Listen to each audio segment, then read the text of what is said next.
Friends, welcome to my त्वचा। आज हम लोग बात करेंगे बच्चों के ईयर, नोज और थ्रोट के केयर को लेके। हम लोग सीरीज ऑफ सेगमेंट्स कर रहे हैं विद डॉक्टर अल्केश ओसवाल, जो है post graduate masters in ENT specially from BJ medical college and he surgeon. तो आज बात करेंगे डॉक्टर, सबसे पहले सेगमेंट में जाते हैं ईयर। बच्चे के कान को लेके बहुत सारे बेसिक डाउट है जो पेरेंट्स के दिल में आते हैं, जिसमें से सबसे पहला डाउट जो मेरे भी दिल में आता है, ये बच्चों के कान को क्लीन कैसे करना होता है और क्या एक्चुअली उसकी जरूरत है। यस, सो बेसिकली बच्चों के कान का cleaning is too much over hyped.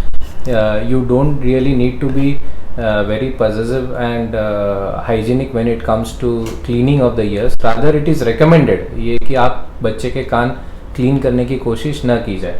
मैं इसके लिए आपको सिर्फ एक कान का स्ट्रक्चर बताना चाहता हूँ. तो ये देखते हैं, ये बेसिकली आपका बाहरी कान होता है. यहाँ पे आपके कान का पर्दा या जिसको ईयर ड्रम बोला जाता है वो होता है, और इसके पीछे आपका अंतर कान होता है. तो बहुत बार क्या होता है, जब मदर्स बच्चों के कान के अंदर देखते हैं तो उनको यहाँ पे थोड़ा सा ब्राउनिश कचरा वगैरह दिख जाता है, and the moment they try to use the ear bud तो वो कचरा अंदर पुश हो जाता है. Sometimes they tend to be aggressive और उसको निकालने की कोशिश करते हैं. तो ऐसे काफ़ी पेशेंट्स हमारे पास आते हैं जिनके केस में कान से ब्लीडिंग शुरू हो जाता है, या फिर सिंस ये जज नहीं कर पाते कि ड्रम कहाँ पे है तो पर्दे को डैमेज हो जाता है और एक पैनिक सिचुएशन क्रिएट हो जाता है, जिसके लिए आगे फिर आपको ट्रीटमेंट की ज़रूरत पड़ती है. तो व्हाट वी रेकमेंड इज़ कि आप बच्चों के कान क्लीन करने की कोशिश ही मत कीजिए. जनरली ईयर खुद से क्लीन हो जाता है, लेकिन अगर आपको ऐसा लगता है कि आपका बच्चा कम सुन रहा है या उसके कान में कोई दर्द है या इचिंग है, तो इट इज़ बेटर कि आप उसको पहले चेक करवाइए, और अगर क्लीनिंग की ज़रूरत है तो एक ईएनटी स्पेशलिस्ट उसको क्लीन अपने क्लिनिक में कर सकते हैं. ओके फिर डॉक्टर, ये जो जनरली मदर्स आपस में जो डॉक्टर बन जाती है कि आप ऐसा करो कि तेल छोड़ दो कान के अंदर तो कान एकदम फटाफट साफ हो जाएगा, फिर लहसुन का तेल छोड़ते हैं, गुनगुना तेल छोड़ते हैं. मुझे एक डॉक्टर ने बहुत फनी लाइन बोली थी, श्रेया किसी भी होल में तेल नहीं छोड़ना होता है ह्यूमन बॉडी में, बट फिर भी कान को लेके एग्जैक्टली आपका क्या कहना है? मैं ये बोलूँगा कि देखिए, मैं अपने पेशेंट्स को एक लाइन बहुत कॉमनली बोलता हूँ कि year is a very forgiving structure. मतलब ये आपने जो अलग अलग तेल बताया, हमने काफ़ी कुछ सुना है कि कौन से probably every cooking oil is been put into the ear. Okay, so we recommend कि ऐसा नहीं करना चाहिए. आपको कान में कोई भी प्रकार का तेल नहीं डालना चाहिए. This comes from our ancient practice. जब वहाँ पे अच्छे मेडिसिन अवेलेबल नहीं थे तब ये सब चीज़ें यूज़ की जाती थी कान के अंदर, and it does more harm than any kind of benefit. So we would rather recommend कि आपको कोई भी प्रकार का तेल वगैरह कान में नहीं डालना चाहिए. ओके, सेम लाइन पे एक नेक्स्ट क्वेश्चन. अपने यहाँ पे प्रथा है कि छोटे बच्चों के कान में जोर से फूंकना चाहिए, ताकि उनके कान में से एक तो गंदगी बाहर आ जाएगी और पानी अंदर गया है ना तो वो भी निकल जाएगा. सो फूंक मारने से एक्चुअली कुछ बाहर निकल आता है क्या? नहीं. He is going to keep laughing. See, इतने सारे मिथ है ना मदर्स में लेके. No. But we should be clean. Things should be clean, and they should understand. So a basic smile will help them understand. No, it's a myth. Yeah.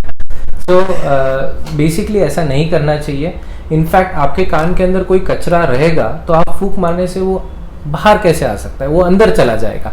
और अंदर की तरफ कान का पर्दा है जो एक पेपर से भी पतला है, तो उसको डैमेज होने के चांसेस है. तो आपको ये बिल्कुल भी नहीं करना चाहिए. एक लास्ट क्वेश्चन.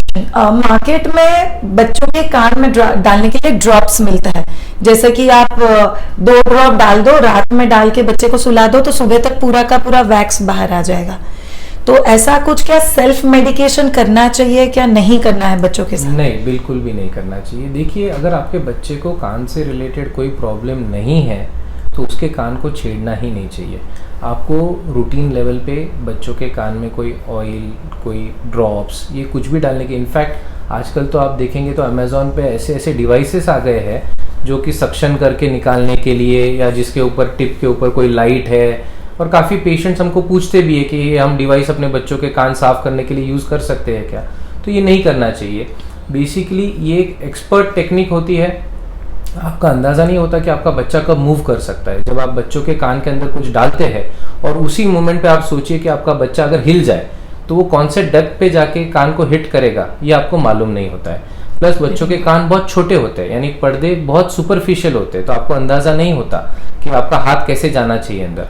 तो जब हम भी बच्चों के कान साफ करते हैं तो हम काफ़ी एडवांस टेक्नोलॉजी, जैसे कि यहाँ पे आप माइक्रोस्कोप वगैरह होते हैं, वो यूज़ करते हैं। All of you, this is the microscope which is used specially for ear cleaning. ये बच्चों को, बड़े के लिए, हर एक के लिए यही यूज होता है। Yes, okay.